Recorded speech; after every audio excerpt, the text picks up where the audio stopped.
এক ছিল ছোট্ট খরগোশ, নাম তার রবি। রবি ছিল খুবই চঞ্চল ও বুদ্ধিমান। একদিন রবি জঙ্গলে খেলতে খেলতে হারিয়ে গেল। খুঁজতে খুঁজতে সে এক বৃদ্ধ কচ্ছপের সাথে দেখা করল। কচ্ছপটি রবিকে দেখে মুচকি হেসে বলল, তুমি কেন এত বিচলিত ছোট বন্ধু? রবি বলল, আমি আমার মায়ের কাছে ফিরে যেতে চাই, কিন্তু পথ হারিয়ে ফেলেছি। বৃদ্ধ কচ্ছপটি রবির মাথায় হাত বুলিয়ে বলল, কোনো চিন্তা করো না, আমি তোমাকে সাহায্য করব। কিন্তু তোমাকে ধৈর্য ধরতে হবে, কারণ আমি খুব ধীর গতিতে হাঁটি। রবি রাজি হল এবং তারা যাত্রা শুরু করল। কচ্ছপের ধীর গতি দেখে রবি একটু বিরক্ত হলেও সে বুঝতে পারল যে ধৈর্য ও অধ্যবসায়ই তাকে তার গন্তব্যে পৌঁছে দিতে পারে। অবশেষে অনেক কষ্টের পর তারা রবির মায়ের কাছে পৌঁছাল।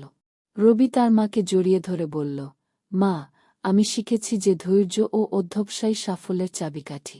রবির মা হাসলেন এবং বললেন, সত্যি বলেছ রবি, ধৈর্য ধরলে যে কোনো বাধা অতিক্রম করা যায়। সেই থেকে রবি আর কখনোই অধৈর্য হতো না এবং সবকিছু ধৈর্যের সাথে করত। আমার নিউ চ্যানেলে সাগর। আরও আগে জানতে হলে প্লিজ লাইক কমেন্ট শেয়ার করুন।